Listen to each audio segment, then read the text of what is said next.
सगळ्यांचे या गीता कोर्स मध्ये हार्दिक स्वागत।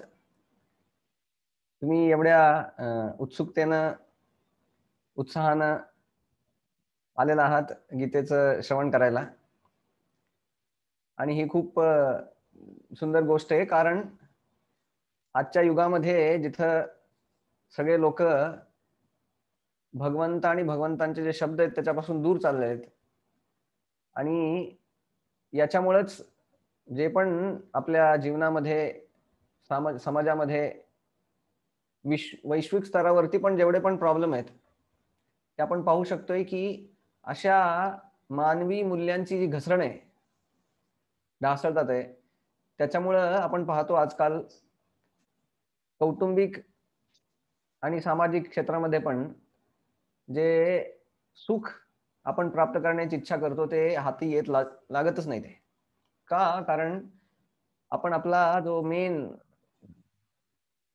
जे आपला ट्रॅक आहे तो आपण सोडून जेव्हा दुसरीकडे जातो तेव्हा अशा भरकटलेल्या जीवनामध्ये शांती आणि सुख कुठून येणार? पण जेव्हा आपण परत आपल्या आयुष्याची दोर भगवंतांच्या हातामध्ये ठेवतो, जसं इथं मागच्या चित्रामध्ये आपण पाहताय की अर्जुनाच्या रथाची जी दोरी आहे ती भगवंतांच्या हातामध्ये आहे। तर आपल्या या गीता कोर्सचा एकच उद्देश आहे, आणि तो उद्देश हाच आहे की आपलं जे आयुष्य आहे ते भगवंतांनी दिलेल्या वचनांवरती, त्यांनी दिलेल्या प्रिन्सिपल्स वरती जेव्हा आपण चालवतो तेव्हा आपण खऱ्या अर्थानं आपल्या आयुष्याची जी त्याचं जे सक्सेस म्हणतो त्याला जे पण आहे ते आपल्याला आयुष्यामध्ये मिळतं जेव्हा आपण शास्त्रोक्त रीतीनं आपलं आयुष्य जगतो। तर आज इथं आपण पुढचे काही दिवस भगवद्गीतेच्या वेगवेगळ्या अध्यायांवरती त्याची चर्चा करणार आहोत। तर तुमच्या सगळ्यांना एकच विनंती आहे की सकाळी पण आपला एक बॅच आहे, आणि मी पाहिलं की बरेच श्रोते खूप उत्साहानं एकदम पेन वही घेऊन बसलेले आहेत, जसं शाळेत बसतात तसं। आणि हे खूप महत्वाचं आहे, कारण हे जे विज्ञान आपण समजतोय गीतेचं ते आपल्या जीवनाशी निगडीत आहे। शाळा कॉलेजांमध्ये आपण बऱ्याच वेळा खूप मेहनत करून पैसे भरून जातो शिक्षण प्राप्त करण्यासाठी, पण ते शिक्षण आपल्याला फक्त रोटी कपडा मकान तेवढंच देऊ शकते। पण जी समाधान आहे आपल्या जीवनातलं, सुख आहे, ते प्राप्त करण्यासाठी हे अध्यात्म फक्त आपल्याला मदत करू शकते। तर आज आपण आपल्या या 9 दिवसीय जे सत्र आहे गीतेवरती आधारित त्याची आपण सुरुवात करूया। प्रथम आपण भगवान कृष्ण त्यांना प्रार्थना करूया की त्यांनी दिलेले हे जे मंगलमय वचन आहेत भगवद्गीतेची ती आपण समजू शकू, आपल्या आयुष्यामध्ये त्याचा वापर करू शकू, आणि सगळ्या संतांना पण आपला साष्टांग दंडवत, ज्यांच्या कृपेनं आज पूर्ण महाराष्ट्रात भारताबाहेर पण या भक्तीचा ओघ पोचलेला आहे, आणि याचा आपल्याला पण फायदा आपण करून घेऊ शकतोय। तर आपण छोट्याशा प्रार्थनेनं चालू करूया। ओम अज्ञानतिमिरन्धस्य ज्ञानाञ्जनशलाकया चक्षुरुन्मिलितं येन तस्मै श्रीगुरवे नमः। नमो ओम विष्णुपादाय कृष्णप्रेष्ठाय भूतले श्रीमते भक्तिवेदांत स्वामिनिति नामिने। नमस्ते सारस्वते देवे गौरवाणी प्रचारिणे निर्विशेष शून्यवादी पाश्चात्य देशतारिणे जय श्री कृष्ण चैतन्य प्रभु नित्यानंद श्री अद्वैत गदाधर श्रीवासादि गौर भक्त वृंद हरे कृष्ण कृष्ण कृष्ण हरे हरे हरे राम राम राम हरे हरे।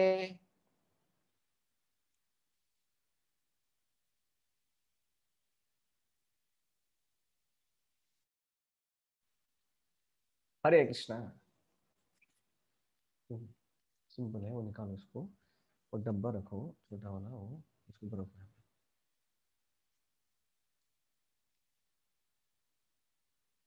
हरे कृष्णा। तर आज आपण इथं गीतेच्या पहिल्या अध्यायामध्ये चालू करतोय। गीता जी आहे ती भगवान कृष्णांनी अर्जुनाला, त्यांच्या मित्राला, त्यांच्या भक्ताला ही गीता सांगितलेली आहे। आणि ही गीता येते महाभारताच्या युद्ध कांडामध्ये। महाभारत जे आहे ते 1,00,000 श्लोकांचं महाभारत आहे आणि त्याच्यामध्ये युद्धकांडामध्ये ही भगवद्गीता येते, ज्याच्यामध्ये 700 श्लोक आहेत। आणि या श्लोकांमध्ये पूर्ण मानवी जीवनाचं रहस्य दडलेलं आहे। आणि हे रहस्य कसं आहे ते भगवंत इथं सांगतात।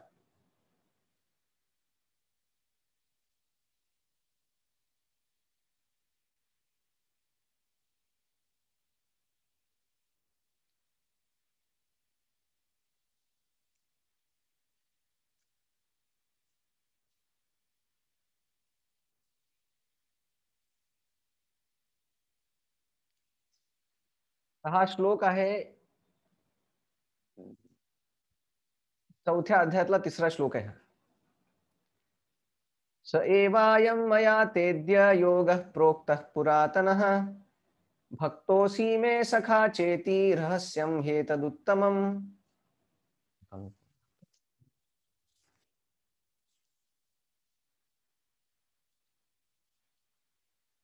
तर इथं सांगतात आहे भगवंत की भगवंतांशी असणाऱ्या संबंधाचे हे जे विज्ञान आहे, अर्जुनाला भगवंत सांगतात आहे की हे दिव्य रहस्य आहे, रहस्यम ह्येतदुत्तमम्।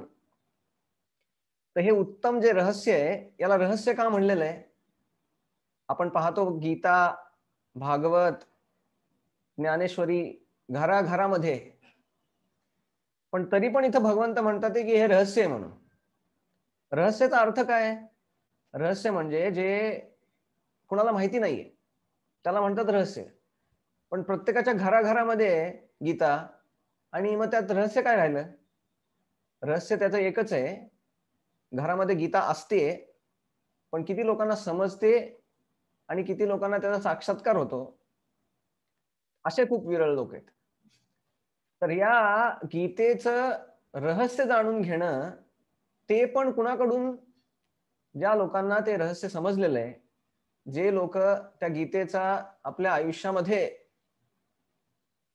गीतेवरती आधारित प्रिन्सिपलवरती ते आपलं जीवन जगतात आहे, अशा लोकांच्या कडून ऐकल्यानं आपल्याला या गीतेचं रहस्य समजतं।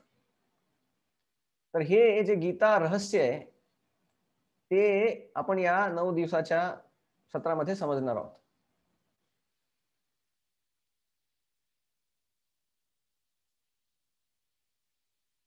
तर हे रहस्य समजण्यासाठी एका गोष्टीची गरज आहे।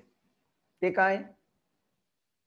इथं सांगतात आहे की भगवद्गीता जी आहे ती श्रीकृष्ण साक्षात पुरुषोत्तम भगवान आहेत।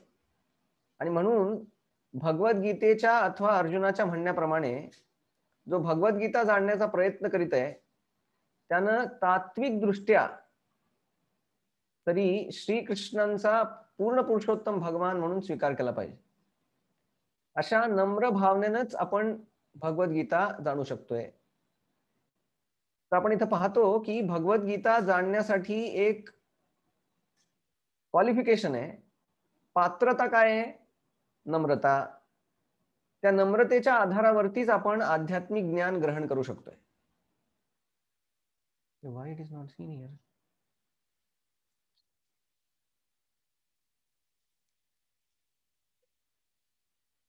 तर इथं आपण पाहतोय की नम्र जो भाव आहे भगवद्गीतेचा, तो आपल्या आयुष्यामध्ये जेव्हा आपण समजतो तेव्हा भगवद्गीता आपल्याला कळू शकते.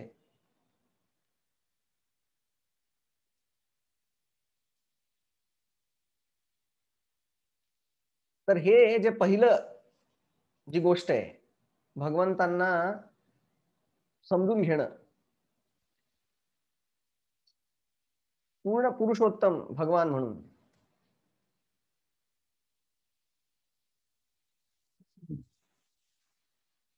इथं सांगितलेलं आहे ईश्वर परम कृष्ण सच्चिदानंद विग्रह अनादिरादिर गोविंद सर्व कारण कारणम. तर इथं भगवान कृष्णांना ईश्वर परम कृष्ण म्हणलेलं आहे. परम कृष्णाचा अर्थ आहे या जगामध्ये कंट्रोलर जे आहेत ते विविध आहेत.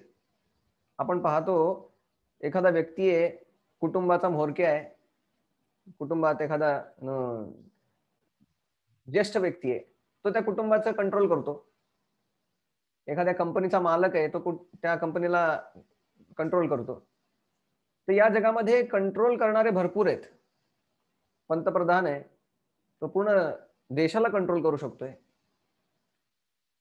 पण आपण पाहतो की इवन कुणी मोठा पंतप्रधान जरी असेल तरी जेव्हा इलेक्शन येते तेव्हा ते हात जोडून सगळ्यांपुढे नम्रतेने येतात. का? कारण ते पण कुणावरती तरी डिपेंड असतात. या जगामध्ये आपण पाहतो प्रत्येक व्यक्ती कुणा ना कुणावरती डिपेंड आहे.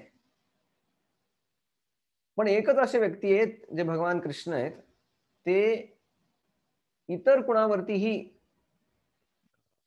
डिपेंड नाही आहेत. त्यासाठी त्यांना म्हणलेलं आहे ईश्वर परम कृष्ण. आणि शेवटी म्हणतात सर्व कारण कारणम, सगळ्या कारणांचे कारण आहेत, पूर्ण आध्यात्मिक भौतिक जगाचे स्रोत आहेत ते. आणि हे आपण कसं पाहू शकतोय? भगवंतांचे जे कार्य आहेत, भगवंतांचा जन्म आहे, ते त्यांची भगवत्ता स्थापित करतात. जन्म कर्म च मे दिव्यम एवं यो वेत्ति तत्वतः त्यक्त्वा देहम पुनर्जन्म नैति मामेति सोऽर्जुन. तर इथं भगवंत सांगतात की माझं जन्म आणि कर्म हे दोन्ही पण दिव्य आहेत. या जगामध्ये आपण पाहतो प्रत्येक जण रडत रडत येतो, हात खुले ठेवून, आणि जाताना पण रडतच जातो आणि दुसऱ्यांना पण रडून जातो, आणि मध्ये पण बऱ्याच वेळा रडत असतोय. तर आपलं जे जीवन आहे ते कर्मावरती आधारित या भौतिक जी प्रकृती आहे त्याच्या नियमांखाली आपण जन्म घेतो, जगतो. पण भगवंत जेव्हा इथे येतात, त्यांचा जन्म आहे आणि त्यांचं जे कर्म आहे ते आध्यात्मिक आहे. आणि हे जाणून घेणं खूप महत्वाचं आहे भगवद्गीता जाणून घेण्याच्या आधी. Sound is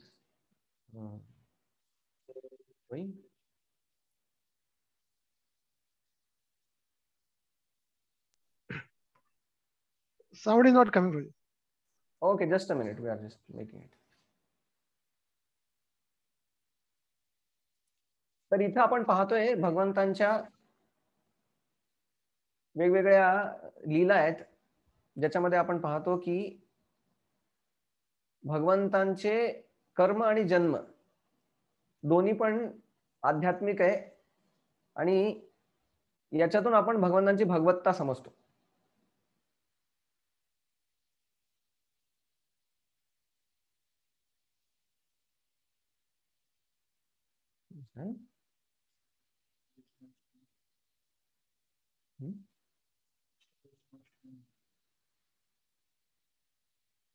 Believe it.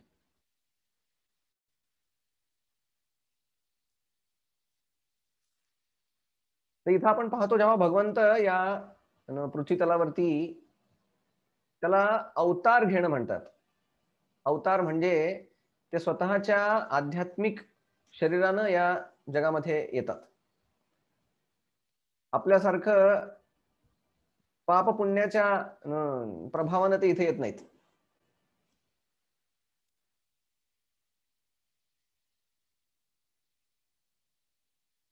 आणि इथं आपण पाहतो की जेव्हा भगवंत इथं येतात तेव्हा काही विशिष्ट कार्यासाठी येतात ते. यदा यदा हि धर्मस्य ग्लानिर्भवति भारत अभ्युत्थानम अधर्मस्य तदात्मानं सृजाम्यहम. ते या पृथ्वीवरती धर्माचं रक्षण करण्यासाठी येतात.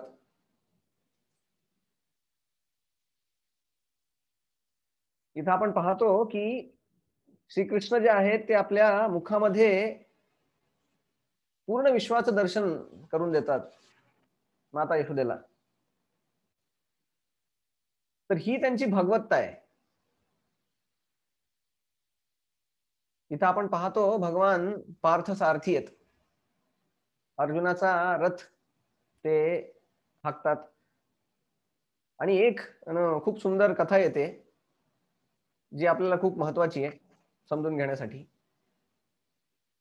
जेव्हा हे 18 दिवसाचं जे भयानक युद्ध होतं, ज्याच्यामध्ये 64 करोड सैनिक दोन्ही बाजूचे, आणि असा महाभयानक विध्वंस या युद्धामध्ये होतो कौरव आणि पांडवांच्या. तर या युद्धामध्ये जेव्हा भगवान कृष्ण अर्जुनाचा रथ चालवतात ते, तर जेव्हा पूर्ण युद्ध होत, आता युद्ध अर्जुनानं जिंकले, पांडव विजयी होतात, तेव्हा अर्जुनाचा जो भगवंतांविषयी प्रेम आहे, त्याचं भगवंतांविषयी त्याची श्रद्धा आहे, ती द्विगुणित होते. आणि भगवंतांना ते धन्यवाद देतात की 18 दिवस त्यांच्या कृपेमुळं ते अशा महान युद्धामध्ये पण अविचलपणे सगळ्या शत्रूंवरती विजय प्राप्त करू शकले. आणि ते भगवंतांना म्हणतात की हे भगवंता, हे कृष्ण, तुमचे खूप खूप आभार. आणि तुम्ही माझ्यासाठी एका क्षुल्लक सारथ्याची भूमिका घेतली माझ्या रक्षणासाठी. आता तुम्ही रथाच्या खाली उतरा पहिल्यांदा.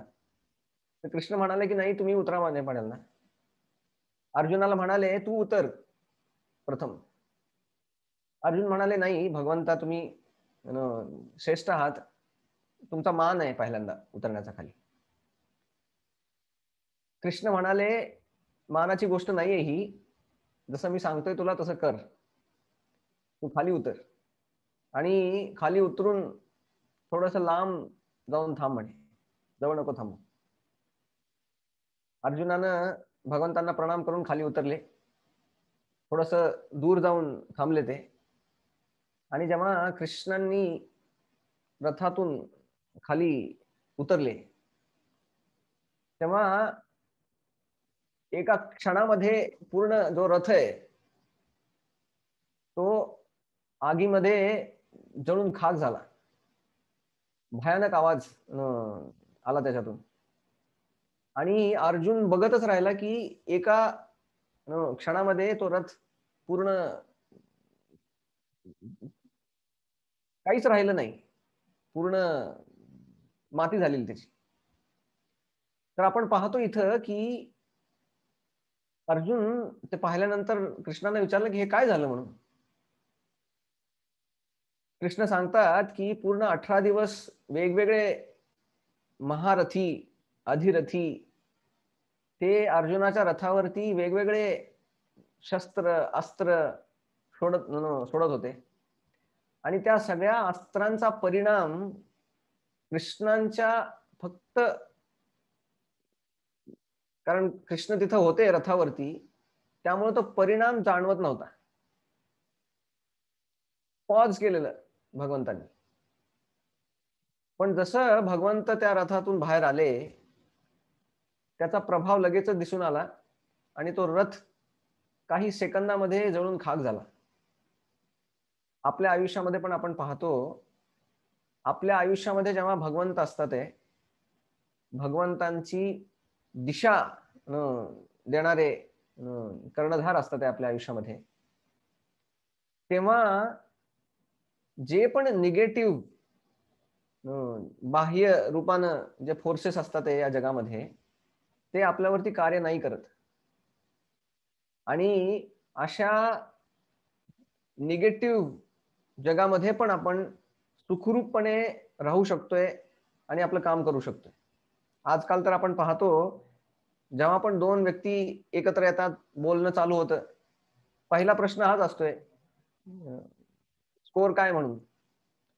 आजकाल क्रिकेटचा स्कोर वगैरे नाही विचारत, आजकाल विचारतात स्कोर काय झाला, किती लोक मेले, है ना.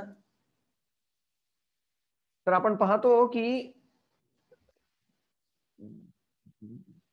मृत्यू वगैरे आता एक खेळ झालाय आणि अशा निगेटिव्ह वातावरणामध्ये आपण राहिल्यानं आपण पण निगेटिव्ह होऊन जातो. पूर्ण आपलं जीवन भयाच्या सावलीखाली सदैव राहतं. पण जेव्हा आपण भगवंतांना आपल्या रथाचा सारथी करतो, आपल्या जीवनाचा सारथी करतो, तेव्हा असे जे निगेटिव्ह ज्या गोष्टी आहेत त्यापासून आपलं संरक्षण होतं. तर भगवान हे पार्थ सारथी आहेत आणि आपल्या जीवनाचं पण सारथ्य करण्याची क्षमता त्यांच्यामध्ये आहे. आणि भगवद्गीतेचा उद्देश हाच आहे की आपल्या जीवनाची दोर आहे ती आपण भगवंतांच्या हातात द्यायचंय.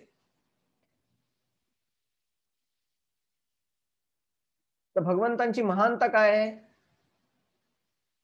भगवंतांचे जे ऐश्वर्य आहेत, ऐश्वर्य म्हणजे भगवंतांचे जे गुण आहेत ते त्यांची सर्वोच्चता सिद्ध करतात. हे ऐश्वर्य आहेत, 6 ऐश्वर्य आहेत. वेदांमध्ये सांगितलेलं आहे, ज्या पण व्यक्तीमध्ये हे 6च्या 6 ऐश्वर्य पूर्ण रूपानं 100%, त्याच्यावरती आणखी काही नाहीये, अशा व्यक्तीला भगवान म्हणलेलं आहे. भग म्हणजे ऐश्वर्य आणि वान म्हणजे ज्याच्याकडे ते ऐश्वर्य आहेत. जसं आपण म्हणतो ना गाडीवान, गाडीवान म्हणजे ज्याच्याकडे गाडी आहे तो गाडीवान.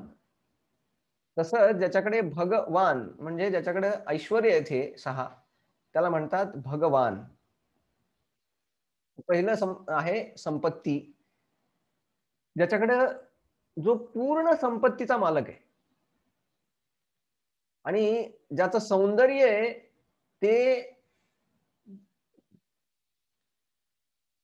असा व्यक्ती जो एवढा सुंदर आहे की त्याच्यापेक्षा आणखी सुंदर कुणी नाहीये.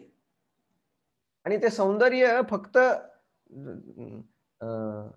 काही लोकांसाठी मर्यादित नाहीये की फक्त ते मनुष्यांसाठी सुंदर आहेत आणि प्राण्यांसाठी नाही आहेत, असं नाही. त्यांचं सौंदर्य आहे ते सर्व आकर्षक सौंदर्य आहे. आणि त्यांचं बल, शारीरिक त्यांचे बल आणि त्यांचं ज्ञान, कीर्ती आणि वैराग्य, या 6 गोष्टी आहेत ज्या आपण पाहतो कृष्णांच्या जीवनामध्ये परिपूर्ण रूपानं.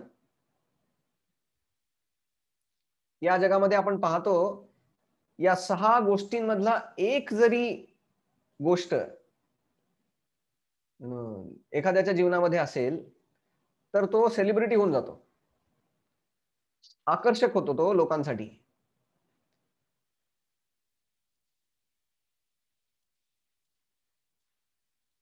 तर इथं आपण पाहतो की या जगामध्ये जसं इथं महात्मा गांधींचं उदाहरण आहे, कीर्ती. महात्मा गांधींना जेव्हा ते इथं होते भारतामध्ये, जेव्हा त्यांच्यासाठी पत्र पाठवायचे इतर लोक, भरपूर पत्र यायचे, तर ऍड्रेस कधीच नसायचा त्यांचा, कारण भारतभर कुठेतरी असायचे ते. तर तुम्ही त्यांना पत्र लिहिलं महात्मा गांधी आणि खाली ऍड्रेसच नाही, आणि असं जरी तुम्ही टाकलं पोस्टामध्ये तर ते त्यांना पोहोचायचं, कारण सगळ्यांना माहिती असायचं की ते आता सध्या कुठे आहे, तिथे जाऊन ते जायचे ते. तर त्यांची कीर्ती आपण आज पण पाहतो. आणि संपत्ती, एखाद्याकडं संपत्ती असली तर लोक त्याचा गुणगान करतात, त्यांना पाहण्याची इच्छा असते, कधी ते भेटले तर त्यांचा ऑटोग्राफ घेतात, आणि अशा लोकांबरोबर सेल्फी घेण्यामध्ये लोकांना खूप इंटरेस्ट असतोय, ज्यांच्याकडे हे 6 ऐश्वर्य आहेत. तर आपण पाहतो या जगामध्ये हे 6 ऐश्वर्य आहेत, पण छोट्या छोट्या प्रमाणात. जसं आपण पाहतो की एकाच व्यक्तीमध्ये ही 6 गोष्टी नाही मिळणार तुम्हाला. एखादा बलवान असेल, पण त्याच्याकडे संपत्ती असेलच, याची काही शाश्वती नाही. एखादा ज्ञानी असेल खूप, पण तो सौंदर्यवान असेलच, याची काही शाश्वती नाही.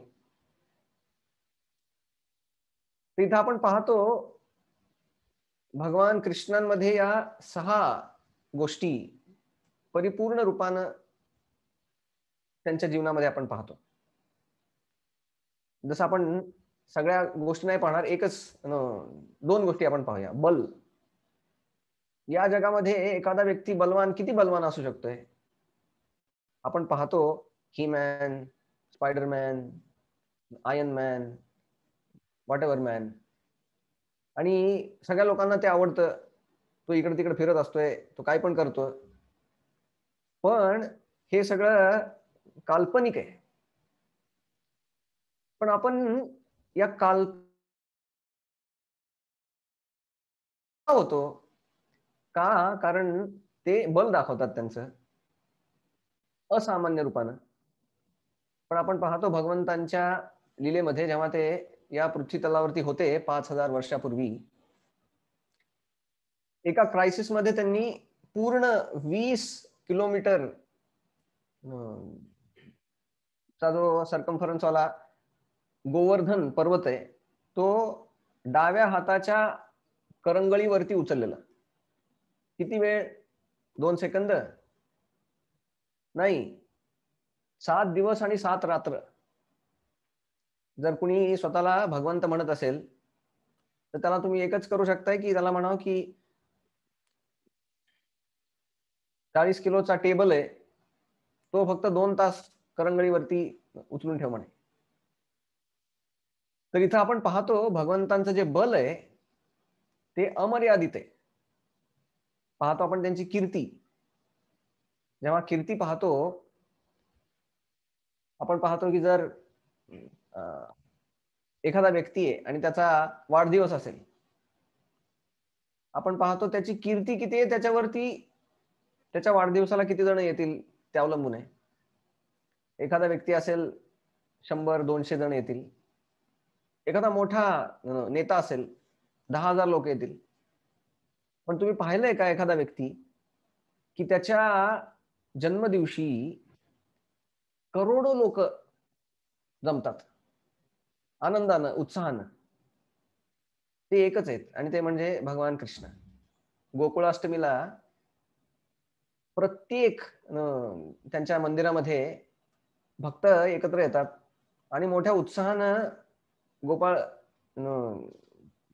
जे जन्माष्टमी आहे ती साजरी करतात. आपण पाहतो की त्यांना इन्व्हिटेशन दिलेलं नसते, पण ते भगवंतांच्या प्रेमानं तिथे येतात तो सण साजरा करण्यासाठी. तर आपण पाहतो की भगवंत जे आहेत ते त्यांची कीर्ती, संपत्ती, सौंदर्य, ज्ञान, वैराग्य, बल हे अमर्यादित आहे आणि 100% आहे. त्याच्यामध्ये त्याच्यापेक्षा जास्त या जगात आपण पाहत नाही. जसं इथं एक उदाहरण दिलेलं संपत्तीचं. या जगामध्ये लखपती आहेत, अरबपती पण आहेत, काही खरबपती पण आहेत. पण केवळ श्रीकृष्णच लक्ष्मीपती आहेत. लक्ष्मीपती म्हणजे ते म्हणू शकतात की हे पूर्ण संपत्ती जी आहे या जगातली ती माझी आहे.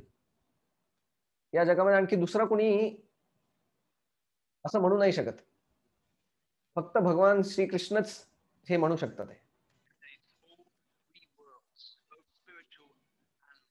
आणि इथं आपण पाहतो कृष्णांची भगवत्ता काय आहे.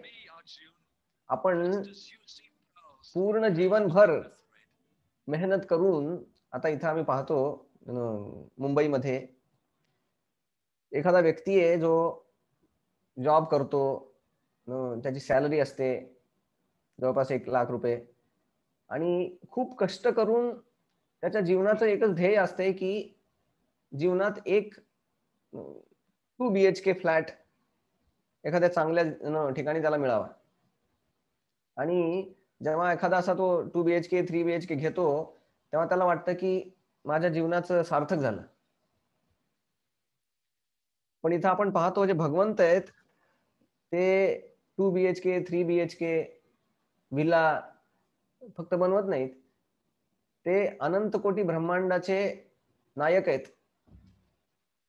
ते स्वतः आपल्या शरीरातून अशा अनंत ब्रह्मांडाची उत्पत्ती करतात फक्त त्यांच्या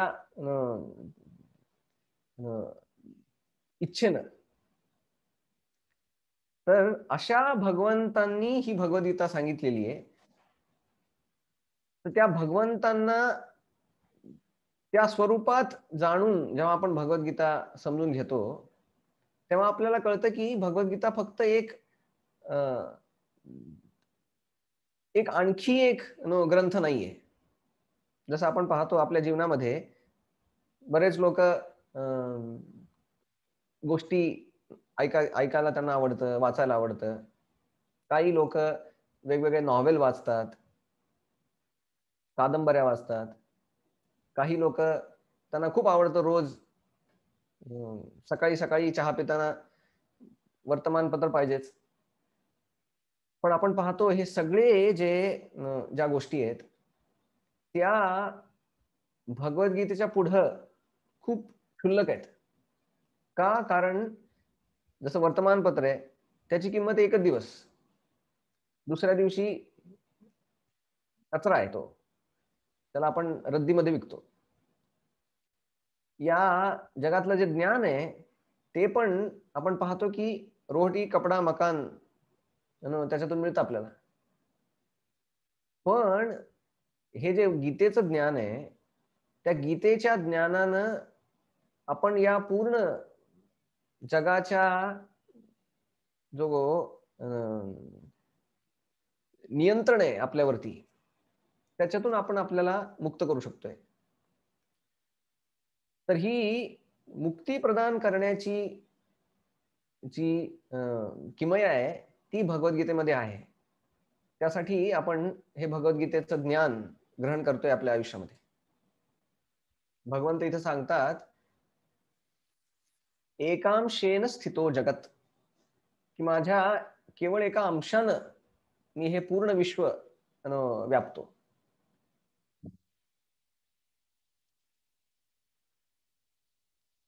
जे सगळे संत आहेत ते श्रीकृष्णांना भगवंत म्हणून स्वीकार करतात. असं नाही की फक्त मी आहे किंवा आणखी एक 4-5 लोकच फक्त भगवंतांना स्वीकार करतात. नाही, आपण पाहतो जे वेदव्यास आहेत, जे सर्व वेदांचे उपनिषदांचे संकलक आहेत, महाभारतासारख्या मोठ्या ग्रंथांची रचना त्यांनी केली आहे आणि सगळ्या शिक्षकांमध्ये श्रेष्ठ असे जे महर्षी व्यासदेव आहेत ते कृष्णांना भगवान म्हणून ग्रहण करतात. ते सांगतात गीता भागवतामध्ये एते चांश कला पुंसः कृष्णस्तु भगवान स्वयं. ते म्हणतात की या जगामध्ये वेगवेगळे अवतार आहेत पण या सगळ्या अवतारांचा अवतारी ज्याच्यापासून सगळे अवतार येतात ते सांगतात कृष्णस्तु भगवान स्वयं. केवळ कृष्ण हे भगवान आहेत. आणि दुसऱ्या कोणी हे जर म्हणालं तर आपण त्याच्यावरती जास्त विश्वास नाही ठेवणार. पण जे व्यासदेव जे महर्षी व्यासदेव आहे, ज्यांनी सर्व उपनिषद वेद त्यांचं संकलन केलेलं आहे आणि एवढी मोठी ग्रंथ परंपरा त्यांनी दिलेली आहे. ते जेव्हा सांगतात आहे त्यांच्या अनुभवानं की भगवंत कोण आहेत, मग आपण त्यांच्यावरती विश्वास ठेवू शकतो. महाराष्ट्राच्या संतांच्या भक्तीनं पावन झालेल्या या भूमीमध्ये आपण पाहतो अनेक अनेक संत झालेले आहेत. जसं संत शिरोमणी तुकाराम महाराज, संत ज्ञानेश्वर महाराज आणि इतर अनेक संत कृष्णांना भगवान म्हणून फक्त मानतच नाहीत, पण त्यांचं पूर्ण जीवन अर्पण करतात त्यांना सेवेद्वारे. तर इथं हा जो अभंग आहे याच्यामध्ये तुकाराम महाराज सांगतात, वेद अनंत बोलला अर्थ इतुकाची साधला, विठोबाशी शरण जावे निजनिष्ठा नाम गावे. तर इथं सांगतात आहे की वेद अनंत बोलिला, वेद खूप अनंत आहेत, त्याचे जे त्याच्यामध्ये श्लोक आहेत, वेदांचे सिद्धांत आहेत, ते अनंत आहेत. एक जन्म पुरणार नाही वेद वाचण्यासाठी पूर्ण. पण अशा संतांच्या कृपेनं आपल्याला या पूर्ण वेदांचा अध्ययन करण्याची, रिसर्च करण्याची जरुरी नाहीये. का? कारण असे जे संत आहेत ते त्यांच्या साक्षात्काराद्वारे पूर्ण वेदांचं सार आपल्याला देतात. ते सार काय देतात? विठोबासी शरण जावे निज निष्ठा नाम गावे. आणि ते शरण कसं जायचं? नामस्मरणानं. आणि ते सांगतात सकळ शास्त्रांचा विचार अंती इतकाची निर्धार, 18 पुराणी सिद्धांत तुका म्हणे हाची हेत. की सगळ्या शास्त्रांचा हाच विचार आहे आणि हा सिद्धांत आहे काय? भगवंतांना शरण जाणं हे आपल्या जीवनाचं ध्येय आहे. आणि त्यासाठीच आपण बऱ्याच वेळा हे तर म्हणतो आपण, हरिमुखे म्हणा हरिमुखे म्हणा पुण्याची गणना कोण करी. तर आपलं जीवन जेव्हा आपण आध्यात्मिक करतो भगवंतांच्या नामस्मरणानं, भगवद्गीतेच्या वाचनानं, तेव्हा आपल्या जीवनाचं उद्देश जे आहे ते पूर्ण होतं. तर इथं आपण पाहतो मध्वाचार्य आहेत जे साऊथ इंडियामध्ये, दक्षिण भारतामध्ये आहेत. रामानुजाचार्य आहेत. असे महान आचार्य चैतन्य महाप्रभू हे पण सगळे श्रीकृष्णांना परम सत्य, परम पुरुष म्हणून स्वीकार करतात.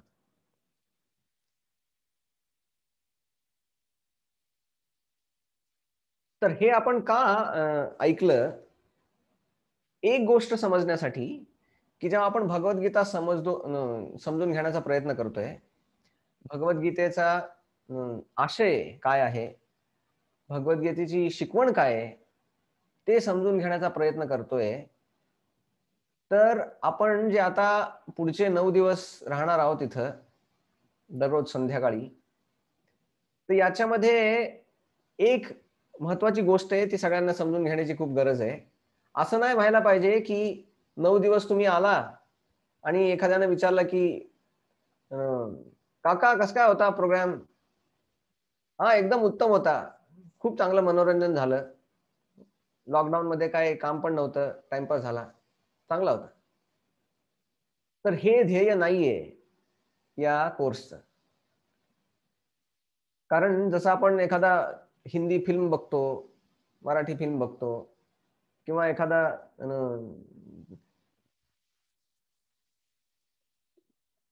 नॉवेल वाचतो, तर त्याच्यामध्ये आपली एकच इच्छा असते की थोडं ज्ञान मिळेल आणि वेळ पण जाईल चांगला. पण जेव्हा आपण हा जो गीतेचा कोर्स करतोय, जसं इथं तुकाराम महाराज सांगतात की या जन्माचं सार्थक करण्याची संधी आहे आपल्याला या भगवद्गीतेच्या अध्ययनातून. तर अशी संधी आपल्याला आपल्या जीवनाच्या सार्थकतेची ती आपण जेव्हा घेतो, तेव्हा खऱ्या अर्थानं या गीतेचं खरं मर्म आपल्याला कळू शकते.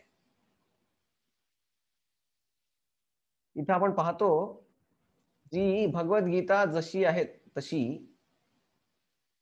याच्यामध्ये 3 भाग आहेत. एक अध्याय 1 ते 6 कर्मयोग, 7 ते 12 भक्तियोग आणि 13 ते 18 ज्ञानयोग. तर इथं आपण समजू शकतोय की असं भगवंतांनी अशी रचना का केली आहे.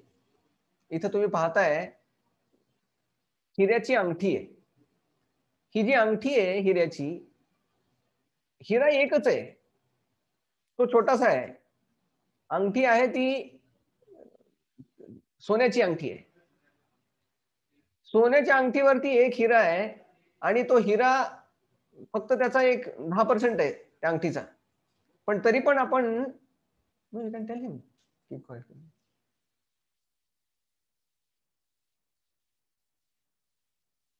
तर इथं आपण पाहतो की जो अंगठी सोन्याची आहे, पण आपण सोन्याची अंगठी नाही म्हणत. आपण काय म्हणतो, हिऱ्याची अंगठी. हिरा एकच आहे. तसंच का आपण हिऱ्याची अंगठी म्हणतो, कारण त्या पूर्ण अंगठीचा उद्देश आहे त्या हिऱ्याची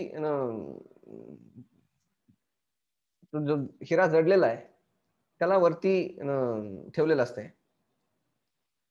तसंच ही पूर्ण भगवद्गीता जी आहे ती पण महाभारताचा हिरा आहे. तो पूर्ण महाभारतामध्ये 1,00,000 श्लोक आहेत आणि त्या 1,00,000 श्लोकामध्ये गीतेचे 700 श्लोक आहेत, ते हिऱ्यासारखे आहेत. तर पूर्ण महाभारत आहे ते लिहिलं याच्यासाठीच की आपण भगवंतांप्रती आपलं प्रेम जागृत करणं. इथं आपण पाहतो जे एखाद्या तुम्ही कार्यक्रमाला जर गेला असाल तर व्यासपीठावरती 10 जण बसलेले असतात चेअरवरती.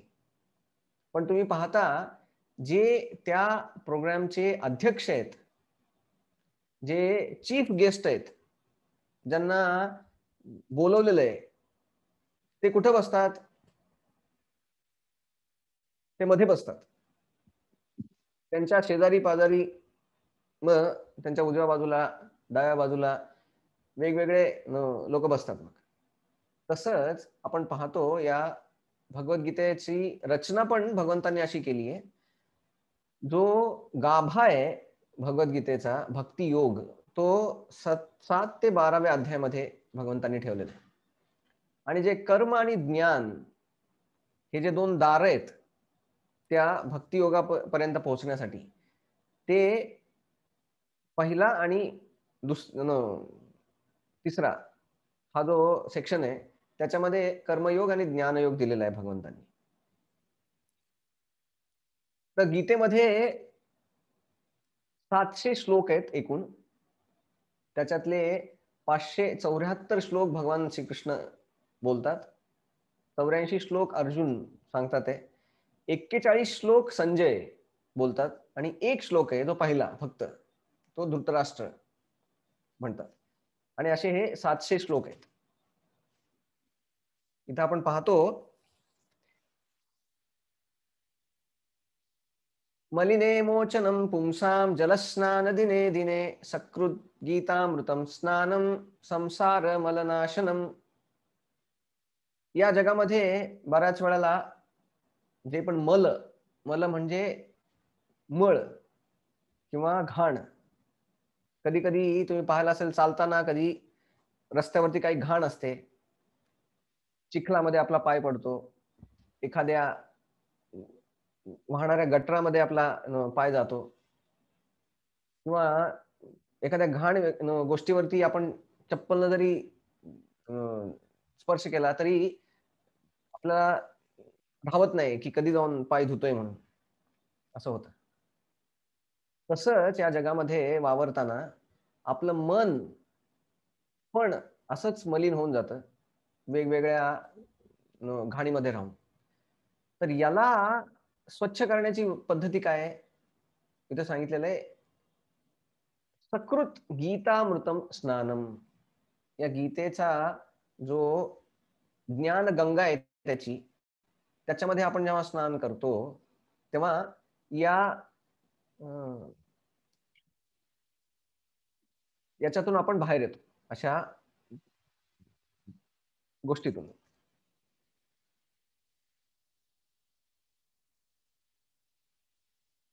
आणि इथे सांगतात आहे, सर्वोपनिषदो गावो दोग्धा गोपाल नंदन पार्थो वत्स सुधीर भोक्ता दुग्धम गीतामृतम महत.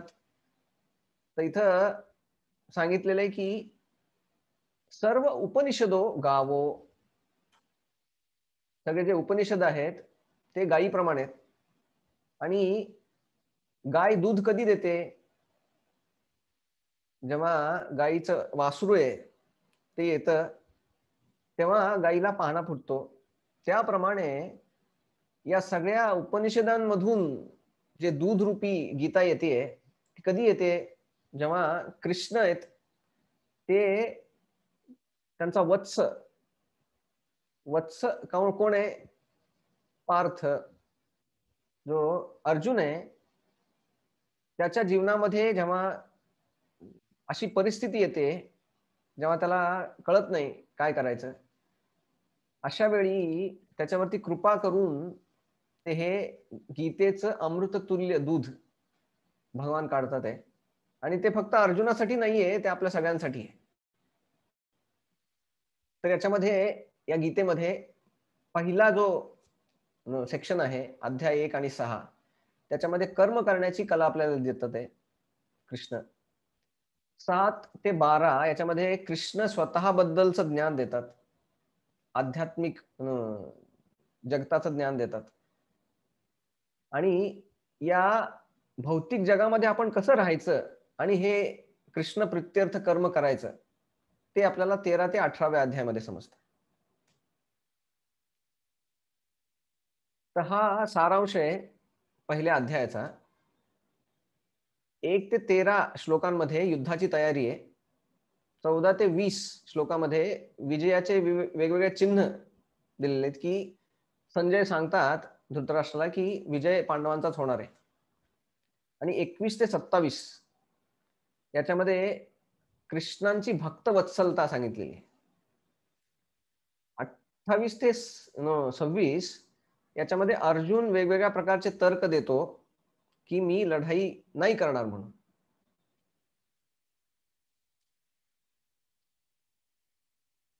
तर आतापर्यंत जे आपण पाहिलं ते गीतेचा परिचय, की गीता कशासाठी आणि गीता कशी ऐकायची आणि वाचायची. तर आपण आता गीता स्टार्ट करतोय पहिल्या श्लोकानं. धृतराष्ट्र उवाच धर्मक्षेत्रे कुरुक्षेत्रे मामका समवेतायुत्सवः मामकाः पांडवाश्चैव किम कुर्वत संजय. तर याच्यामध्ये धृतराष्ट्र म्हणतात हे संजया, या पवित्र कुरुक्षेत्रावरती जे धर्मक्षेत्र आहे आणि इथं माझे पुत्र आणि पांडूचे पुत्र एकत्रित झालेले आहेत, युद्धासाठी आलेले आहेत ते, आणि आता काय करतात ते मला सांग. तर हा प्रश्नच एवढा विचित्र आहे, जसा एखादा व्यक्ती आहे तो खूप भुकेलेला आहे आणि तो जाऊन बसतो, त्याला जेवण वाढलं जातं, आणि जर कोणी विचारलं की भुकेलेला व्यक्ती जेव्हा बसतो त्याला जेवण वाढलं जातं त्याच्यानंतर त्यानं काय केलं, तर हा प्रश्नच जरा विचित्र आहे. कारण काय केलं म्हणजे जेवणारच ना तो, आणखी काय करणार. तसंच इथं पांडव आणि कौरव पूर्ण जीवनभर त्यांनी मेहनत करून या युद्धासाठी वेगवेगळे शस्त्र अस्त्र, वेगवेगळे राजे मित्र जोडलेले, आणि ते आता युद्धक्षेत्रावरती आलेत आणि तिथे येऊन काय करणार, ते युद्धच करणार ना. मग हा विचारण्याचा संबंध काय आहे, हा की ते काय केलं त्यांनी, पिकनिक करण्यासाठी थोडेच गेलेले तिथं. तर याच्यातून धृतराष्ट्राची मानसिकता आपल्याला समजते की तो किती संकुचित वृत्तीचा आहे, तो किती स्वार्थी आहे आणि त्या स्वार्थापोटी त्यानं हे पूर्ण जे 18 दिवसाचं युद्ध केलं. कशासाठी? धृतराष्ट्र तो राष्ट्राशी खूप आसक्त आहे. त्याला म्हणतात धृतराष्ट्र. सोडत नाही तो. आजकालचे नेते लोक पण असेच आहेत. धृतराष्ट्राचेच सगळे फॉलोअर आहेत. तर हा धृतराष्ट्र विचारतोय की धर्मक्षेत्रे, अशा धर्मक्षेत्रे कुरुक्षेत्रे, जे कुरुक्षेत्र आहे ते धर्मक्षेत्र आहे आणि अशा धर्मक्षेत्रावरती जाऊन जर माझे जे 100 पुत्र आहेत त्यांची बुद्धी नको फिरायला. कारण आपण पाहतो एखाद्या चांगल्या ठिकाणी गेल्यानं आपली बुद्धी पण थोडी चांगली होते. पाहिलं ना तुम्ही, जेव्हा तुम्ही मंदिरात जाता, तिथं बसता, थोडं मन शांत होतं, चांगले विचार येतात. तर त्याला वाटलं की माझे जे पुत्र आहेत त्यांच्या डोक्यामध्ये चांगले विचार तर नाहीत येत. त्यांना वाटत नाही ना की अरे रे रे, आपण कशासाठी युद्ध करायचं, ठीक आहे आपण पांडवांबरोबर थोडंसं कॉम्प्रोमाइज करूया. तर त्याला ही भीती होती की या धर्मक्षेत्राचा प्रभाव माझ्या वाईट जे पुत्र आहेत त्यांच्यावरती नको व्हायला. तर आपण पाहतो आपल्या आयुष्यामध्ये पण बऱ्याच वेळा आम्ही जातो बऱ्याच ठिकाणी गीतेचं प्रवचन करायला किंवा गीता, आम्ही जेव्हा गीता घेऊन जातो तेव्हा लोक म्हणतात की नाही नाही, ते गीता वगैरे आम्हाला नाही जमणार. त्यांना विचार का, काय झालं? नाही ते आम्ही मांसाहार वगैरे करतो त्यामुळे आम्हाला नाही जमणार ते. तर इथं आपण पाहतो की बऱ्याच लोकांना वाटतं की जे आता आमचं जीवन चाललंय ते असंच चालू राहणार आहे आणि त्याच्यात आम्हाला कसलीच दखल नकोय, भगवंतांची पण दखल नकोय. तर इथं जो धृतराष्ट्र होता त्याला चांगल्या गोष्टीची पण दखल नको होती त्याच्या आयुष्यामध्ये. त्याला वाटत होतं की मीच राजा राहावं आणि त्यासाठी आपल्या मुलांचा बळी द्यायला पण तो तयार होता. त्याला हे माहिती होतं भगवंत दुसऱ्या साईडला आहेत, आपल्या मुलांचा विजय तर होण्याची शक्यता नाहीये आणि त्यांचा वधच होणार आहे हे माहिती असून पण धृतराष्ट्रानं हे लढाईसाठी हो म्हणलेलं. तर याच्यातून आपण समजू शकतोय की एखाद्या व्यक्तीचा जो स्वार्थ आहे तो कसा त्याच्यासाठी आणि दुसऱ्यांसाठी घातक आहे. भगवद्गीता याच्यासाठी आहे, अशा स्वार्थी वृत्तीपासून आपण निस्वार्थ कसा होऊ शकतोय, भोग वृत्तीपासून आपण त्याग वृत्ती कशी प्राप्त करू शकतोय, जे द्वेष आहे त्याच्यापासून आपण प्रेम आपल्या आयुष्यामध्ये कसं आणू शकतोय, चिंता आहे त्याच्यापासून आपल्या आयुष्यामध्ये शांती कशी आणू शकतोय, हे भगवद्गीतेतून आपण समजतो. इथं याच्यामध्ये आता सैन्य निरीक्षण याचे श्लोक येतात. या 3ऱ्या श्लोकामध्ये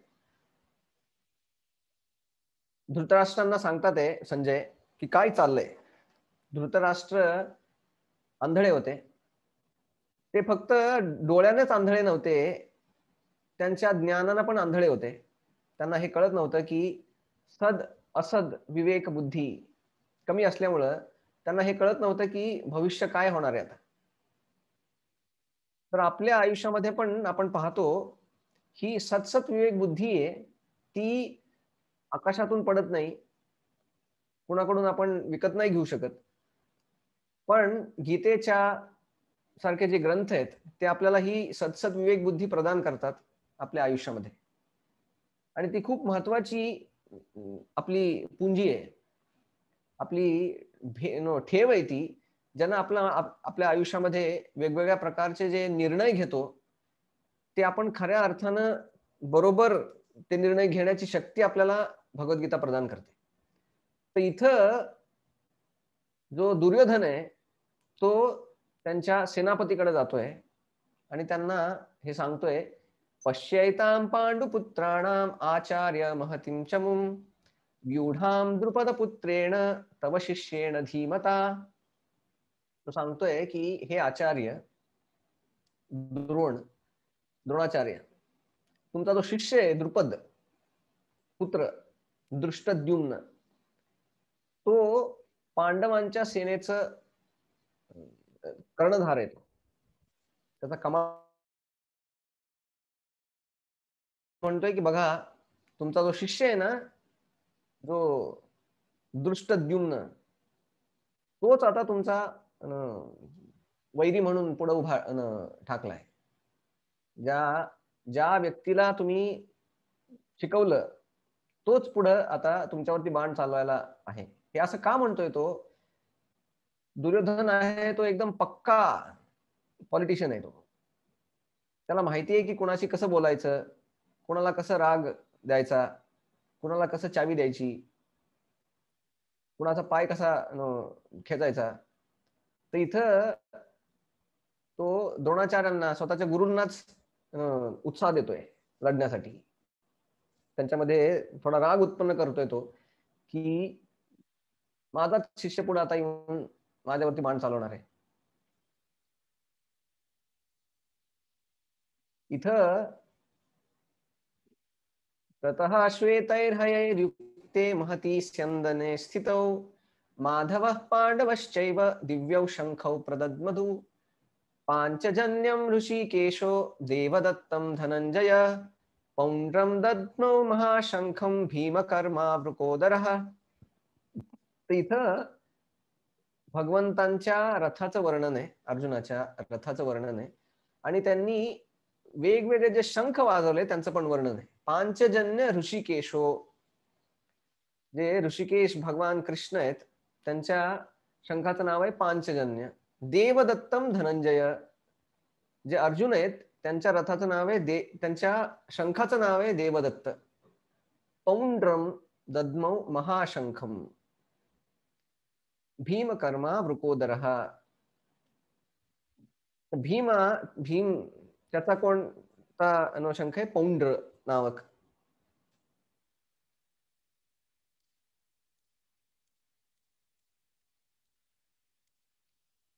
तर या ज्या गोष्टी आहेत, एक हे सगळं जे युद्ध होत आहे ते धर्मक्षेत्र कुरुक्षेत्रावरती होत आहे. अर्जुनाचा रथ कोणता आहे? कपिध्वज.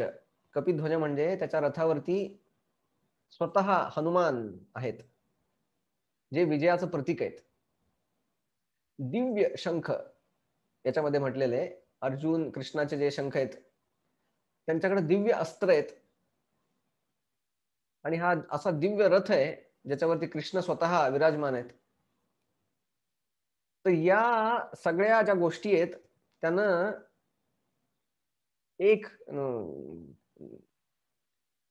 जे संजय आहेत ते धृतराष्ट्राला सांगतात आहे की तुमची जी पण काही इच्छा आहे, या जो पण 18 दिवसाचं हे महान युद्ध झालं त्याच्यामध्ये तुमच्या पुत्रांना शाश्वती नाहीये 1% पण विजय प्राप्त करण्याची. का? कारण दुसऱ्या साईडला भगवान कृष्ण स्वतः आहेत आणि या सगळ्या गोष्टी ते वर्णन करतात. आणि इथं आपण आता पाहतो की भगवान कृष्णांना अर्जुन सांगतात की हे भगवंता, हे अच्युता, तुम्ही माझा रथ घेऊन दोन्ही सैन्यांच्या मध्ये उभा करा. मला हे पाहू द्या की अशा भयानक युद्धामध्ये माझ्या प्रतिस्पर्धी करण्यासाठी जे आलेले आहेत त्याच्यामध्ये कोण कोण आहे ते एकदा मला पाहायची इच्छा आहे. आपण पाहतो की असं नाही की अर्जुनांनी त्यांना पहिल्यांदाच बघत होते. ते ज्यांच्याबरोबर खेळले, ज्यांच्याबरोबर वाढले, ज्यांच्याबरोबर ते जेवण करत होते, ज्यांच्याबरोबर ते कुटुंबाचेच सगळे आहेत ना. मग अर्जुन असं का म्हणतात की मला जाऊन एकदा पाहायचंय म्हणून? पण तरी पण कृष्ण म्हणतात ठीक आहे. आणि आपण पाहतो की कृष्णांनी त्यांना आणून दुर्योधनाच्या रथापुढे उभं करू शकले असते ते. दुःशासनाच्या रथापुरती पुढं उभं करू शकले असते. अश्वत्थामा त्याच्या रथापुरती उभं करू शकले असते. पण भगवंतांनी रथ घेऊन उभा कुठं केला माहिती आहे? जाऊन तो रथ उभा केला द्रोणाचार्य आणि भीष्म त्यांच्या पुढे जाऊन त्यांनी रथ उभा केला. आणि याच्यातून भगवान ही एक रचना करत होते ज्याद्वारे या गीतेचा जन्म होईल. आणि इथं अशा परिस्थितीमध्ये अर्जुन आले जिथं त्यांचं जे धाडस होतं, त्यांची जी युद्ध करण्याची इच्छा होती, ती इच्छाशक्तीच कोलमडली. आणि आपण पाहतो या जगामध्ये दोन गोष्टी आहेत. एक, एखादी गोष्ट करण्याची एक्सपर्टी आणि ती गोष्ट करण्याची इच्छाशक्ती. तर बऱ्याच वेळा आपल्या जीवनामध्ये रिसोर्सेसची कमी नसते. कमी कशाची असते? इच्छाशक्ती. जी आपली दृढ इच्छाशक्ती आहे ती जेव्हा आपण गमावतो तेव्हा आयुष्यामध्ये आपण काही नाही करू शकत. तर इथं पण आपण पाहतो जेव्हा अर्जुन हे पाहतात की ज्या व्यक्तींनी माझ्या आयुष्यामध्ये भरपूर माझ्यावरती प्रेम केलं, आता तेच माझ्या पुढं शत्रू म्हणून पुढे उभे ठाकलेत. आता त्यांना ज्यांच्यावरती मी फुलं टाकायला पाहिजेत आदरानं, आज मला त्यांच्यावरती बाण चालवायचे. अशा परिस्थितीमध्ये अर्जुन हताश झाले. आणि जर गीतेमध्ये तुम्ही वर्णन वाचलं तर एखाद्या छोट्या मुलाप्रमाणे त्यांची स्थिती झाली. शोक मग्न अवस्थेमध्ये ते रथात बसतात खाली आणि भगवंतांना सांगतात, कृष्ण लढाई नाही करणार, माझ्याच्यानं हे नाही होणार. आणि जेव्हा असं हताश होऊन, निराश होऊन, होपलेस केस मध्ये ते खालती बसतात. आणि आपण पाहू शकतोय की या जगामध्ये असे बरेच क्रायसिस होतात की जिथं एखादी मोठी खूप गोष्ट करण्याची असते, पण त्याच्यामध्येच त्याचा जो मेन पात्र आहे ते जेव्हा असं इमोशनल होतं. आपल्या आयुष्यामध्ये इमोशन्स असणं गरजेचं आहे. आपण व्यक्ती आहोत, दगड नाही आहे आपण. पण त्या इमोशन्स ज्या आहेत त्या जेव्हा ओव्हर पॉवर करतात आपल्याला, त्या आपल्यावरती हावी होतात, मग त्याला म्हणतात इमोशनल, भावनिक. भावना असणं नॅचरल आहे. भावनिक होऊन कर्तव्यापासून दूर जाणं ते नॅचरल नाहीये. तर इथं भगवंत आपल्याला आपल्या आयुष्यामध्ये अशा भावनांवरती आपण कंट्रोल कसं करू शकतोय, अशा ज्या भावनिक आपण जेव्हा होतो, जसं कधी कधी तुम्ही पाहाल ना, काही काही लोक म्हणतात मूड नाहीये आज. मूड नाहीये याचा अर्थ काय आहे की माझ्या मनावरती नियंत्रण दुसरंच कोणीतरी करतोय, आज माझ्याच्यानं काय होणार नाही. तर अशा स्थितीमध्ये आपण काय करू शकतोय ज्याच्यातून आपण बाहेर येऊ शकतोय, गीता त्यासाठीच सांगितलेली. आणि हे अर्जुन त्याचे 5 तर्क देतात की मी लढाई का नाही करणार. हे आपण उद्या पाहूया. तर आज आपण पाहिलं सारांशामध्ये युद्धाची तयारी, विजयाचे चिन्ह आणि अर्जुनाचे तर्क.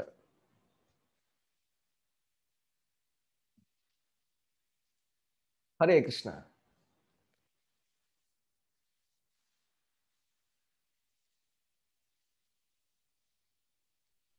हरे कृष्णा.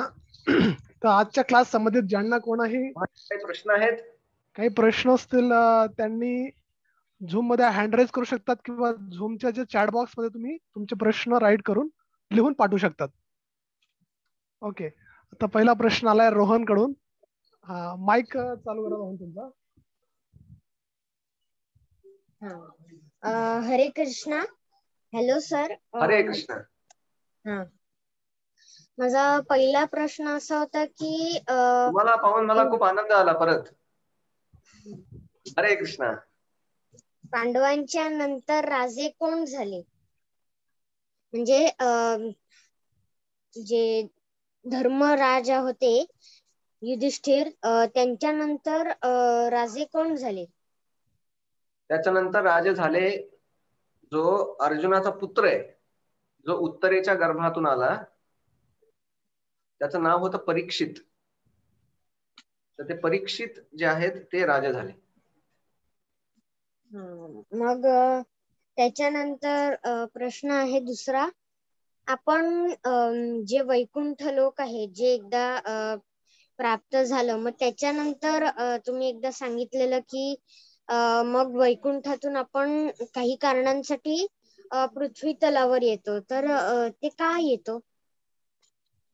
वैकुंठामधून आपण पृथ्वी तलावरती येतो. जसं तुम्ही पाहाल की एखादं, मागच्या वेळी पण आपण याच्यावरती चर्चा केलेली की भगवंत सांगतात, इच्छा द्वेष समुत्थेन द्वंद्व मोहेन भारत. या जगाच्या द्वंद्वामध्ये आपण फसतो कधी? जेव्हा इच्छा आणि द्वेष आपल्या आयुष्यामध्ये असतात. ते भगवंतां विपरीत. इच्छा दोन प्रकारच्या आहेत. एक भगवंतांना सेवा करण्याची इच्छा आणि दुसरी भोग करण्याची इच्छा या जगामध्ये.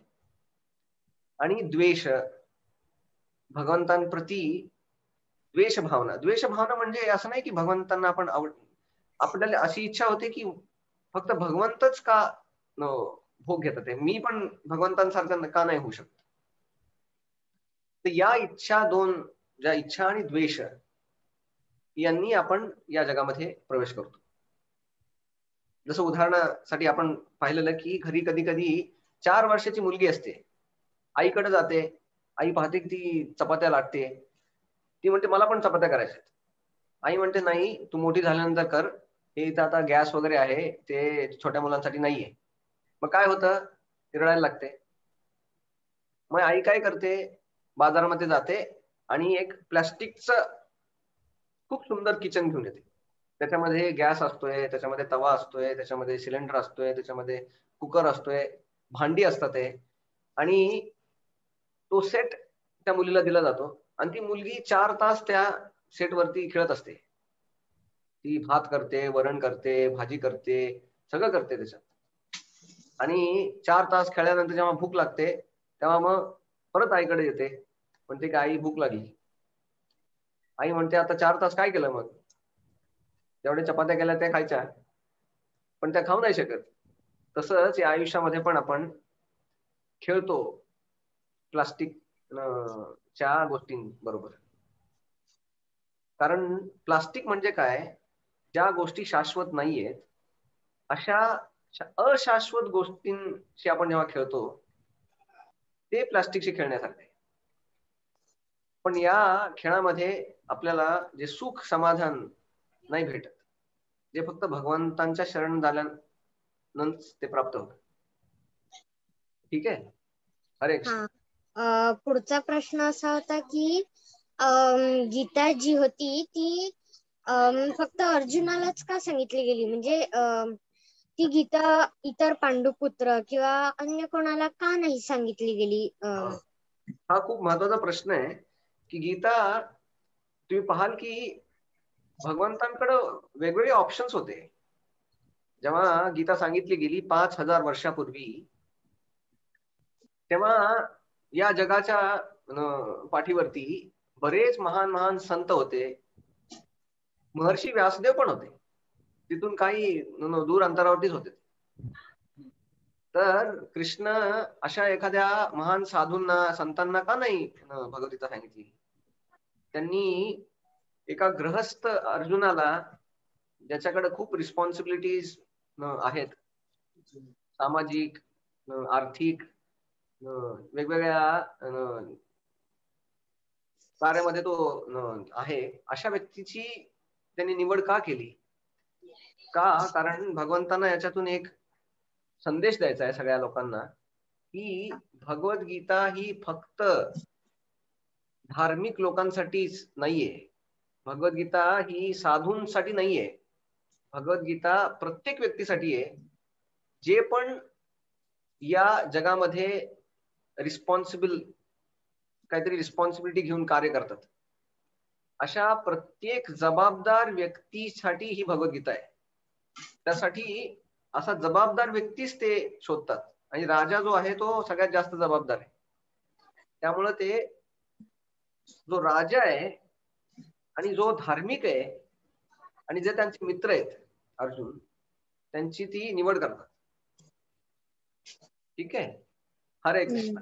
आणखी कोणाचा प्रश्न आहे? आताच्या म्हणजे आता जस्ट तुम्ही बोललेले की धृतराष्ट्र उवाच, तर ह्या उवाच शब्दाचा अर्थ काय आहे? अर्जुन उवाच, कृष्ण उवाच. उवाच म्हणजे धृतराष्ट्र म्हणाले, अर्जुन म्हणाले. ठीक आहे. अच्छा. हरे हरे कृष्ण. चंद्रग्रहण. पुंडलिक जयप्रकाश. Go ahead. पुंडलिक जगजाप यांचा प्रश्न आहे, विचारा तुम्ही तुमचा प्रश्न. हा येतोय आवाज तुमचा. हॅलो. हा बोला. हा विचारा ना. हरे कृष्ण.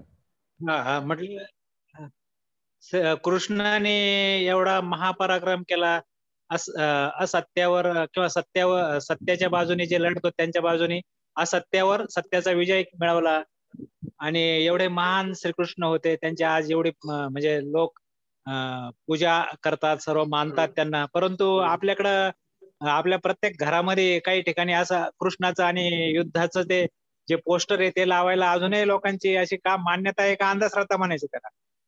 हा, हे खूप महत्वाचं आहे जाणणं की बऱ्याच वेळा आम्ही जातो वेगवेगळ्या ठिकाणी. एकदा मी एका प्रोग्रामला गेलेलो, एका व्यक्तीला म्हणाले की हे गीता घ्या तुम्ही, तर तो 4 पावलं पाठीमागं म्हणाला की गीताला मी प्रणाम करतो पण दुरून. तो म्हणाला की आमची आजी आम्हाला सांगायची की गीता आहे ना ती घरी नाही ठेवायची. का? कारण भांडणं होतात घरामध्ये. महाभारत असते वगैरे ते घरात नाही ठेवायचं, ते त्याला दुरून प्रणाम करायचं. तर आपण पाहतो की भगवद्गीता आहे जी भगवंतांनी सांगितली आहे पूर्ण जगाच्या कल्याणासाठी, आपल्या सगळ्यांच्या कल्याणासाठी. अशी भगवद्गीता घरात ठेवल्यानं भांडण होईल का? आणि जर ह्यानं भांडणच होणार असेल तर ज्ञानेश्वर महाराजांनी त्याच्यावरती टीका लिहून ज्ञानेश्वरी केली, मग ती पण काय भांडण लावण्यासाठी केली? एवढ्या सगळ्या संतांनी गीतेवरती प्रवचन करतात कशासाठी? भांडण लावण्यासाठी, समाजामध्ये असंतोष फैलवण्यासाठी. तर आपण पाहतो ही जी मानसिकता आहे ती गीतेप्रती जी अज्ञान आहे त्याचंच एक उदाहरण आहे. ज्यांना हे माहिती नाही की गीता आहे काय, तेच फक्त लोक असं म्हणू शकतात. आपण पाहतो पण तुम्ही पाहाल एखाद्या मोठं घर आहे, सगळे भाऊ बहीण भावंड एक साथ राहतात आहे, तुम्हाला माहिती आहे अशा घरामध्ये लढाई कधी होते? वाटण्या चालू होतात, कलह चालू होतात. कधी माहितीये? कधी होतात? सगळं कुटुंब चांगलं चाललेलं असते. तुम्ही पाहाल ते गैरसमज वगैरे कधी चालू होतात माहितीये? तेव्हा त्या घरातला वडीलधारी व्यक्ती चालला जातो ना. तुम्ही पाहाल एकत्र राहणारे सगळे भाऊ बहीण त्याच्यामध्ये मग हळूहळू मी तू चालू होत. पाहिलं ना तुम्ही? वाटण्या होतात. त्याच्या आधी पण असतंय ते थोडंफार, पण जोपर्यंत वडीलधारी माणूस आहे तिथं तोपर्यंत भांडण नाही होत. पण जेव्हा वडीलधारी व्यक्ती निघाली तिथून, मग तुम्ही पाहता कुत्र्या मांजरासारखं ते भांडतात. तर याच्यातून आपण एक गोष्ट समजू शकतोय की एखाद्या घरामध्ये असा एखाद्या व्यक्तीची गरज आहे जो सगळ्यांना एकत्र ठेवू शकेल. आणि जी गीता आहे ना, जे भगवंत स्वतः आहेत, ते सगळ्या वडीलधाऱ्यांचे वडीलधारी आहेत. ते सगळ्यांचे आजोबा आहेत. माता धाता पितामह सांगितले. तर जेव्हा भगवंत आपल्या सामाजिक दृष्ट्या, कौटुंबिक दृष्ट्या आपल्या जीवनाचे वडीलधारी आहेत, ते जोपर्यंत आहेत आपल्या जीवनामध्ये तोपर्यंत भांडण नाही होणार. जेव्हा भगवंत जातील आपल्या जीवनातून तेव्हा भांडण चालू होतं. तर भगवद्गीता ठेवण्यानं भांडण नाही होत, भगवद्गीता न ठेवण्यानं भांडण होतं. ठीक आहे. हरे कृष्णा. जयप्रकाश जी हात उचल. जयप्रकाश सावंत जी, माईक चालू करा तुमचा. हॅलो. हा विचारा. हा बोला. जीवनाचे ध्येय हे भगवंताला शरण जाणं असं आपण आता सांगितलं. बरोबर. मग आपण नेहमी म्हणतो की जीवनाचं ध्येय काय, मुलांना म्हणतो की तू पुढे काय होणार आहेस, कोण होणार आहेस, मग याच्याशी त्याचा मेळ कसा बसेल? हा बरोबर. खूप सुंदर प्रश्न आहे हा. की जीवनाचं ध्येय, जसं तुम्ही पाहाल एखाद्या छोट्या मुलाला आपण विचारलं, बाळ तू काय करणार पुढे जाऊन, तो म्हणतो मी खूप मोठा होणार. मोठा म्हणजे 7 फूट 10 फूट असा, तसा नाही. मोठा म्हणजे मी खूप पैसे कमावणार, खूप नाव कमावणार, किंवा जे पण काय असेल ते. पण आपण पाहतो भरपूर पैसे कमवलेले, भरपूर नाव कमवलेले करोनाच्या या खेळामध्ये अशा गोष्टी आपल्या कामाला नाही येत. आपण पाहतो बरेच मोठे मोठे नावाजलेले लोक एकदम त्यांना धूळ चारली या करोनानं. अशा परिस्थितीमध्ये त्यासाठी एक छोटस उदाहरण देतो. एकदा एक सायंटिस्ट बोट मध्ये चाललेले, आणि जेव्हा ते चालले होते तेव्हा ते त्या बोटवाल्याला विचारत होते की तुला अर्थशास्त्र माहितीये का म्हणे. काय तो म्हणाले अर्थशास्त्र हे काय आम्हाला माहित नाही, बोट मला माहितीये आणि चालवायची कशी ते माहितीये, ते बोट वगैरेच आम्हाला माहितीये फक्त. तर तो म्हणाला अरे किती तू अज्ञानी म्हणे, तुझं 25% आयुष्य वाया गेलं. तो म्हणे समाजशास्त्र वगैरे काय माहितीये का तुला. तो म्हणाला समाजशास्त्र काय माहित नाही, हे पाणी वगैरे तेच मला माहिती आहे, आणखी काय नदी वगैरे. तर तुम्हाला तुमचं 50% आयुष्य पण वाया गेलं. तर तो लॅपटॉपवर घेऊन बसला होता. त्या बोटमॅननं विचारलं की हे काय आहे म्हणून. अरे तो म्हणाला तुला माहित नाही का, हे लॅपटॉप आहे, कम्प्युटर आहे म्हणे. ते म्हणाले आम्हाला काय माहित नाही, हे पहिल्यांदा बघतोय मी. तर तो म्हणाला की तुझं 75% आयुष्य गेलं वाया. एवढ्या अज्ञानामध्ये तू आहे, तुला माहित नाही जग काय आहे. पण काही वेळानच ढग एकदम काळे ढग जमले, जोरात वारं वाहू लागलं आणि भयानक पाऊस चालू झाला. आणि त्या नदीमध्ये एकदम अक्राळ नदीनं रूप धारण केलं. आणि तिथं आता बरेच भवरे वगैरे झाले. आणि त्या सायंटिस्टला पण कळालं की काहीतरी प्रॉब्लेम, आता क्रायसिस. त्याने विचारलं की हे काय चाललंय सगळं. बोटवाला म्हणाला की आता बोट बुडून जाणार. त्याने विचारलं की तुम्हाला पोहता येतं का म्हणून. तो म्हणाला पोहता नाही येत म्हणे. मग तो जो बोटवाला आहे तो म्हणाला की तुमचं 100% लाईफ वेस्ट गेलं, कारण तुम्ही पोहायला शिकले नाही. आणि आता तुमचं अर्थशास्त्र, समाजशास्त्र, IT वगैरे काय काम नाही करणार.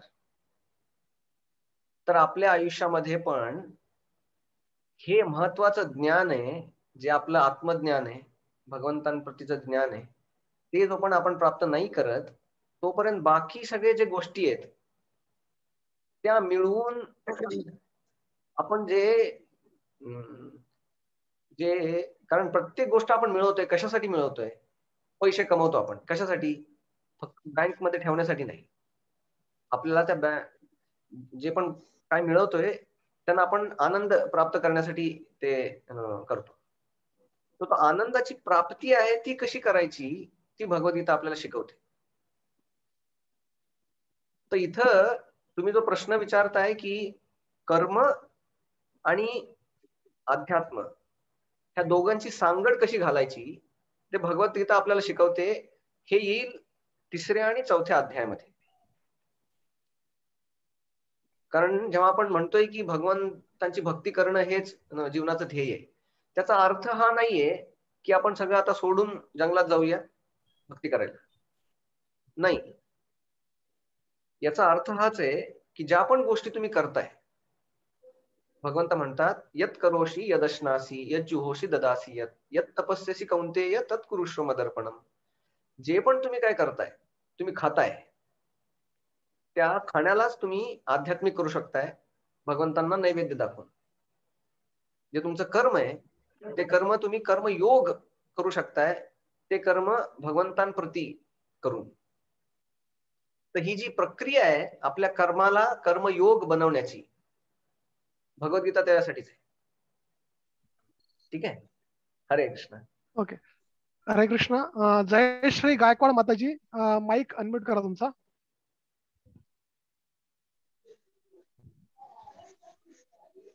हा, विचारा. श्रीकृष्ण सर. हरे कृष्ण. सर, उद्यापासून तुम्ही म्हणजे आम्हाला शिकवणार का गीता कशी वाचायची वगैरे ते? हो हो. हा सर, तेच खूप दिवसाची उत्सुकता होती सर. मी पहिल्यांदाच वाचतेय ना म्हणून, आणि आज खूप बरं वाटलं ते तुम्ही सांगितलं ते म्हटलं उद्या विचारावं तुम्हाला की उद्यापासून वाचणार आहे. निश्चित निश्चित. हरे ओके, कृष्ण. हरे कृष्ण. प्रतीक चिखले, माईक आणि व्हिडिओ चालू करा तुमचा. हा, हॅलो. हा, विचारा. हरे कृष्ण. हा, जय श्री हरे कृष्ण. मला एक विचारायचं असं आहे की भगवंतानं भगवद्गीता ही पुन्हा कुणाला सांगितली, की अर्जुन हा एकमेव आहे की त्याला भगवद्गीता सांगितली?